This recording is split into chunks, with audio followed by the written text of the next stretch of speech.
መጻሕፍት ዓለም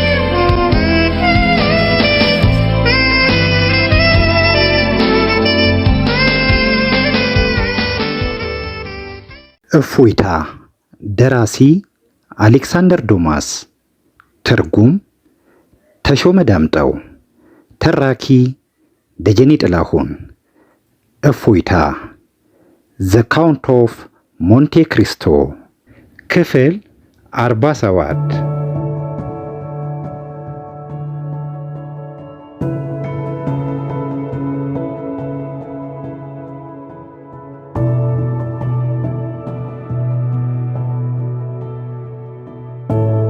የልጅሽ ዕውቀት ከዕድሜው የቀደመ ይመስላል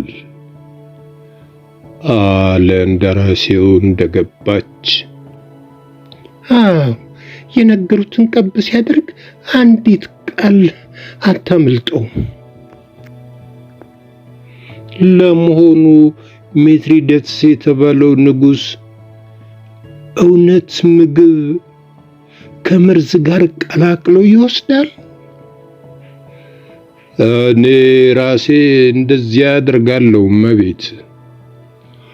አይነተኛ የመርዝ ማርከሻ በመሆኑ 2 ጊዜ ከሞት አድኖኛል። ሮም በተገናኘንበት ጊዜ እንዳጫወቱኝ አስታውሳለሁ። ኧረ አለ እንደራሴው እጅግ የተገረመ በመምሰል። እሱ እንኳን ብዙም ትዝ አይለኝም። ታዲያ እንዴት አድርገው ነው ሰውነቶን ከመርዝ ጋር ያለማመዱት? በጣም ቀላል ነው። መጀመሪያ የሚያሰጋሽን የመርዝ አይነት ማወቅ አለብሽ። በመጀመሪያው ቀን ከዚያ መርዝ 1 ሚሊግራም ትወስጃለሽ። በማግስቱ 2 ሚሊግራም፣ ቀጥሎ 3 እያልሽ በ10ኛው ቀን 10 ሚሊግራም መርዝ እስከምትወስጂ ድረስ ትለማመጃለሽ።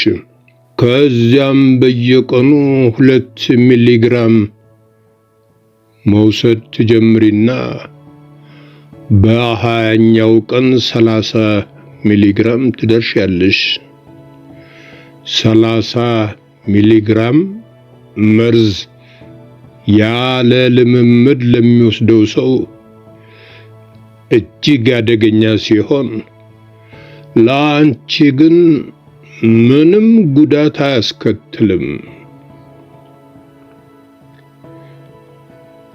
የንጉሥ ሜትሪደትስን ታሪክ ደጋግሜ አንብቤዋለሁ አለች እመቤት ቪልፎርት። ግን መሰረት የለሽ አፈ ታሪክ ነበር የመሰለኝ። የለም እመቤት፣ እውነተኛ ታሪክ ነው። በተጨማሪም የመካከለኛው ምስራቅ ሰዎች የሚጠቀሙበት በታላቅ ጥበብ ስለሆነ የመርዙ ቅመማ ዘዴ ሊታወቅ አይችልም። ከፈረንሳይ ወጣ ብለሽ ወደ ካይሮ፣ ወደ ሮም ሂጂ እስኪ። ሙሉ ጤነኛ የሚመስል ሰው ታያለሽ። ይሁንና ያ ሰው ማንም ሳያውቅለት የሰራ አካላቱ ለ3 ሳምንታት በመርዝ የተበከለና ሕይወቱ ሊፈጸም 1 ሳምንት የቀረው ሰው ሊሆን ይችላል። መርዙ አንዱን የሰውነቱን ክፍል ለይቶ በማጥቃት ሳይንስ የሚያውቀው ግን ሊያድነው የማይችል ህመም ይሰጠዋል። የዚያ ደለቢስ ገዳይ ምንጊዜም ሊያዝ አይችልም። ነገሩ አስፈሪ ቢሆንም የሚደንቅ ነው አለች አፏን ከፍታ ስታዳምጥ የነበረችው እመቤት ቪልፎርት። እንዲህ ያሉት መርዞች በኬሚስትሪ ጠበብት ብቻ የሚሰሩ መሆናቸው በጀ እንጂ ከዓለም ሕዝብ ግማሹ ባለቀ ነበረ። በኬሚስትሪ ጠበብት ብቻ ሳይሆን ኬሚስትሪ ባጠኑ ሰዎችም ሊቀመሙ ይችላሉ አለ እንደራሴው። ክቡር እንደራሴም እውቅ የኬሚስትሪ ሊቅ መሆን አለቦ። ያ ለልጄ የሰጡት መድኃኒት እንኳን እንዴት በፍጥነት! እንዳትሳሳች እመቤት፣ አንድ ጠብታ ስጨምርለት ራሱን ስቶ የነበረው ልጅ ቢነቃም 3 ጠብታዎች ግን ደም ወደ ሳምባው እንዲፈስ በማድረግ የልቡን አመታት ያዛባሉ። 10 ጠብታዎች ወዲያውኑ ለመግደል አፋጣኝ ውጤት ይሰጣሉ። ብልቃጡን ከልጁ እንዴት ቶሎ እንደነጠቅኩት ትዝ ይልሻል? አብስ ገበርኩ። በጣም አደገኛ መርዝ ነው። እመቤት ቪልፎርት ታማተበች። የለም፣ አይደለም። በመጀመሪያ መርዝ የሚለው ቃል ትርጉም የለሽ መሆኑን ማወቅ አለብን።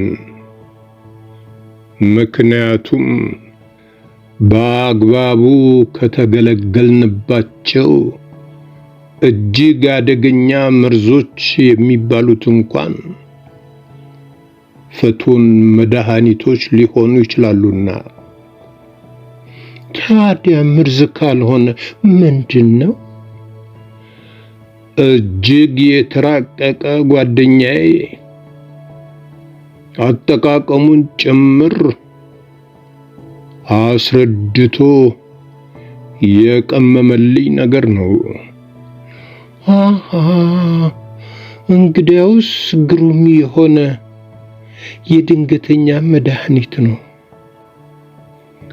እንከን የማይወጣለት እመቤት፣ ራስሽ እንዳየሽው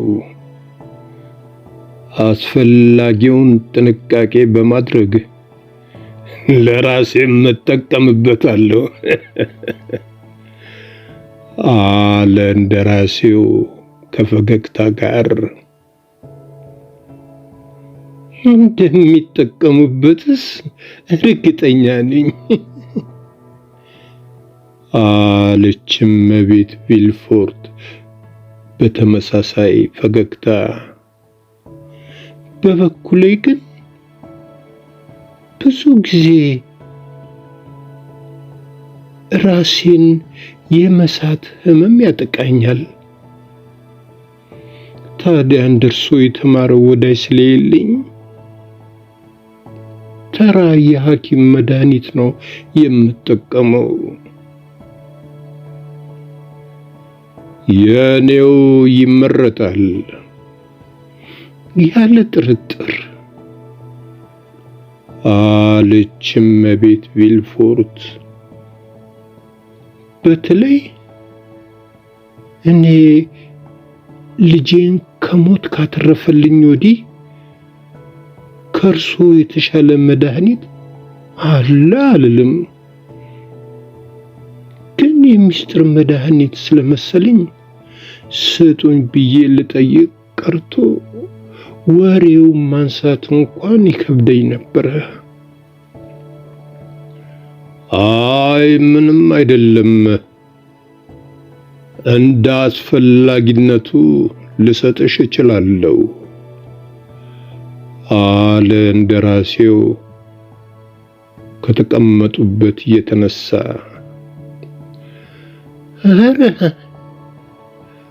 አለች ወጣቷ እመቤት ማመን አቅቷት። አንድ ነገር እንዳትረሺ፣ በትንሹ ሲወስዱት መድኃኒት ቢሆንም በዛ ካለ መርዝነት አለው። አንድ ጠብታ እንዳየሽው ከሞት ይፈውሳል። 5 እና 6 ጠብታዎች ግን ለሞት ይዳርጋሉ። እጅግ አደገኛ የሚያደርገው ደግሞ እነዚያ 5 እና 6 ጠብታዎች ከአንድ ብርጭቆ ወይን ጠጅ ጋር ቢቀላቀሉ የወይን ጠጁን ጣዕምም ሆነ ቀለም ሊለውጡ አለመቻላቸው ነው። ሆን ተብሎ የተቀናበረ ገለጻ ነበረ። የግድግዳው ሰዓት 12 ሰዓት ተኩል ላይ እንደደወለ አንዲት የቤት ሰራተኛ ለራት ግብዣ የተጠራች እንግዳ መግባቷን አስታወቀች። ይህ የዛሬው ለሁለተኛ ሳይሆን ለሶስተኛ ወይም ለአራተኛ ጊዜ መገናኘታችን ቢሆን ኖሮ አለች እመቤት ቪልፎርት። በተለይም ከውለታ ተቀባይ ይልቅ ጓደኛው ለመሆን ብታደል ኖሮ እራት ሳይበሉ አልሰደውትም ነበረ። በጣም አመሰግናለሁ እመቤት ሲል መለሰ እንደራሴው። ሆኖም እኔም የማልሰርዘው አንድ ቀጠሮ ይጠብቀኛል። የመድኃኒቱን ነገር እንግዲህ አደራ እንዳይረሱብኝ። በጭራሽ እመቤት፣ እሱን መርሳት ማለት እኮ የዛሬውን ጭውታችንና የበፊቱንም መርሳት ማለት ነው። እንደራሴው ተሰናብቶ ወጣ። ያገኘው ውጤት ከጠበቀው በላይ ነበረ። የዘራሁት ዘር ባዶ መሬት ላይ እንዳልወደቀ እርግጠኛ ነኝ አለ ለራሱ ከግቢው ከወጣ በኋላ። በማግስቱ በገባው ቃል መሰረት እመቤት ቪልፎርት የጠየቀችውን መድኃኒት ላክላት። ከብዙ ቀናት በኋላ አልበርት የሞንቴ ክሪስቶ እንደራሴን ለመጠየቅ መሃል ከተማ ወደሚገኘው መኖሪያ ቤቱ ጎራ አለ። አልበርት ወደ እንደራሴው ቤት ሲሄድ ደብራይ የተባለው የሚኒስትር ጸሐፊ ጓደኛውን አስከትሎ ነበረ። የሚኒስትሩ ጸሐፊ ወደ እንደራሴው ቤት እንዲመጣ የተደረገው የዳንግላር ባለቤት በ32,000 ፍራንክ የገዛቸውን ፈረሶች መልሶ የሚልክና በሌላ በኩልም በሚሊዮን ፍራንክ በሚቆጠር የአልማዝ ጌጥ ከተንቆጠቆጠች የግሪክ ባሪያ ጋር ወደ ቲያትር ቤት የሚሄደው ሰው ቤት ምን አይነት እንደሆነ አይቶ እንዲመለስ ስለላከችው መሆኑን እንደራሴው ጠርጥሯል። ይሁን እንጂ እንደራሴው በሚኒስትሩ ጸሐፊና በእመቤት ዳንግላር መካከል ያለውን ግንኙነት እንደማያውቅ ሆኖ ነበር የቀረበው። ሆኖም የሚኒስትሩ ጸሐፊ ብዙም ሳይቆይ ይቅርታ ጠይቆ ከቤት ወጣ። ከዳንግላር ጋር በተደጋጋሚ ትገናኛላችሁ አይደለም? ሲል እንደራሴው አልበርትን ጠየቀው። በሚገባ የነገርኩህን ያስታውሱ የለም? ታዲያ ነገሮች እየተስተካከሉ ናቸው ማለት ነው? አዎ፣ ያለቀለት ጉዳይ ነው። ቆንጆ ናት። እጅግ በጣም ተምራለች። ግን ቁንጅናዋ እኔ የማደንቀው አይነት አይደለም። አትስበኝም። የምትናገረው እንዳገባት ሆነ ነው አለ እንደራሴው። በጋብቻው ብዙም አልተደሰትክበትም መሰለኝ። ወይዘሪት ኢዩጂን ዳንግላር ከምፈልገው በላይ ሀብታም ነች። ያ ደግሞ እጅግ ያስፈራኛል አለ አልበርት። አልገባኝም አለ እንደራሴው። ሰው እንዴት ውበት ከጸጋ የደረበላትን ልጃገረድ አትስበኝም ታስፈራኛለች ይላል? ጋብቻውን የምቃወመው እኔ ብቻ አይደለሁም፣ እናቴም አትፈልገውም። በዳንግላር ቤተሰብ ላይ አንድ ጥላቻ ያላት ይመስለኛል። ነፃ ሰው በመሆኑ እንዴት ታድለዋል ክቡር እንደራሴ። ታዲያ ራስን ነፃ ማድረግ ነው። ማን ይከለክልሃል? ኢዩጂን ዳንግላርን ካላገባው አባቴን እጅግ አስከፋዋለሁ። ታዲያ ሌተና ጀነራል ሞርዝፍን ከሚያስከፋቸው ልጅቷን ማግባት ነው አለ እንደራሴው ባልተለመደ አኳን ትከሻውን ነቅነቅ እያደረገ። እናቴ ደግሞ የበለጠ ያስከፋታል፣ እንዲያውም ያሳምማታል።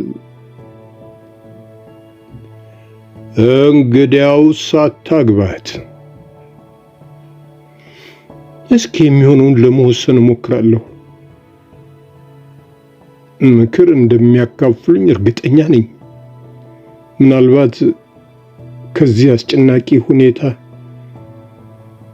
የምገላገልበትን መፍትሄ ሊጠቁሙኝ ይችላሉ። ነገሮች መፍትሄ ካላገኙ ግን እናቴን ላለማሳዘን ስል ከአባቴ ጋር መቃየምን እመርጣለሁ። ግን አለ እንደራሴው፣ እናት በእርግጥ ጋብቻውን ይቃወማሉ? ከመቃወሟ የተነሳ እመቤት ዳንግላር ወደኛ ቤት መምጣቷን አቁማለች። እንዲያውም የዳንግላርን ቤት በሕይወቷ 2 ጊዜ እንኳን የረገጠችው አይመስለኝም። መልካም አለ እንደራሴው። ነገሮች እንደምትነግረኝ ከሆኑ በሙሉ ነፃነት ልንወያይ እንችላለን። ከዳንግላር ጋር በንግድ ከቪልፎርት ጋርም በውለታ ለመታወቅ በቅተናል። በቅርቡም አንድ የራት ግብዣ እንደማደርግላቸው ይታየኛል። እንግዲህ የመጀመሪያው ተግባር ዳንግላርና ቪልፎርትን ለግብዣው መጥራት ይሆናል። ያንተን ወላጆች ጭምር ከጠራው ግን ግብዣው ከመዝናናት አልፎ የማይግባቡ ሰዎችን ማገናኘት ይሆናል። በተለይም እናት ደስ ብሏት አታመሽም። ስለሆነም ያንተ ወላጆች ወደ ግብዣው አይመጡም። በግልጽ በመናገሩ በጣም አመሰግናለሁ ክቡር እንደራሴ አለ አልበርት። ከግብዣው ቀደም ብዬ ሐሳቡን ለእናቴ ስለማስረዳት በጣም እንደምትደሰት እርግጠኛ ነኝ። ምናልባት አባቴ ሲሰማ ካልተቆጣ። እንደራሴው ሳቅ አለ። ነገሩ የሚያስቆጣው አባትህም ብቻ አይደለም፣ ዳንግላርና ባለቤቱም ለምን እንዳልጠራኋችሁ በመገረም በልባቸው ይሰድቡኛል። አንተ ብቻ ቀደም ሲል በራት ግብዣው ላይ እንዳትገኝ የሚያደርግ ሌላ ፕሮግራም አዘጋጅ። ከዚያም ከራት ሰዓት ቀደም አድርገ ሌላ ፕሮግራም ስላለ በእኔ ግብዣ ላይ ልትገኝ አለመቻልህን የሚገልጽ የይቅርታ ደብዳቤ ላክልኝ። እንደምታውቀው የባንክ ሰዎች አንድ ነገር በጽሑፍ ካልተረጋገጠ አያምኑም። በጣም ጥሩ ሐሳብ ነው። እንዲያውም እናቴ ወደ ባህር ጠረፍ ለመጓዝ ትፈልጋለች። ግብዣውን የሚያደርጉት መቼ ነው? ቅዳሜ። ዛሬ ቀኑ ማክሰኞ ነው። በጣም ጥሩ። ነገ ማታ ከፓሪስ ተነስተን ወደ ጠረፍ እንሄዳለን። ስለዚህ አሁኑኑ ወደ ዳንግላር ቤት በመሄድ ነገ ከእናቴ ጋር ከፓሪስ ውጪ እንደምንሄድ እገልጻለሁ። ከእርሶ ጋር አልተገናኘንም። ስለ ቅዳሜው የራት ግብዣም አላውቅም አሉ አለ በምጸት። አብሮ የመጣው ደብራይ መገናኘታችንን ቢናገርስ? ኦ አለ አልበርት ከሚኒስትሩ ጸሐፊ ጓደኛው ጋር መምጣቱን ረስቶ ኖሮ። ቆይ እንዲህ እናድርግ። ዛሬ እዚህ በመጣህበት በአሁኑ ሰዓት ለግብዣው ጠርቼህ ከእናት ጋር ከከተማ ውጪ ስለምትሄድ እንደማይመችህ መንገርህን አሳውቀዋለሁ። ግሩም ነው። ሞት ነገሩ። ግን ነገ ከእናቴ ጋር ከመሄዴ በፊት ቤት ብቅ ቢሉ ክቡር እንደራሴ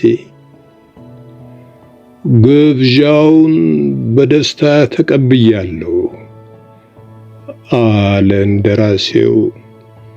ሆኖም የምችል አይመስለኝም።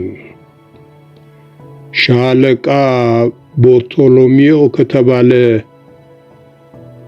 በኢጣሊያ ከታወቁት የመሳፍንት ዘሮች የአንዱ ተወላጅና በአባቱ የተትረፈረፈ ሀብት ወደ ፓሪስ ሊመጣ ከሚፈልግ እንድሪያ ከተባለ ልጁ ጋር ጥብቅ ቀጠሮ አለብኝ።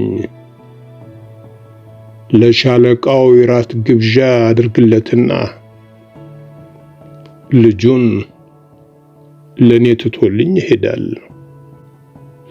በአጋጣሚ ሻለቃ በርቶሎሜው ለልጃቸው ሚስት ከፈለጉ አለ አልበርት በአባቷ ባሮን በእናቷ የመሳፍንት ዘር የሆነች ሀብታም ልጃገረድ እንዲያገባ ለመርዳት ዝግጁ ነኝ። እስከዚህ ተከፍተሃል። አይ ክቡር እንደራሴ፣ ወንደላጤ ሆኜ እንድቀር ቢረዱኝ እንዴት ባመሰገንኩ ነበር። የማይቻል ነገር የለም አለ እንደራሴው ፈርጠም ብሎ።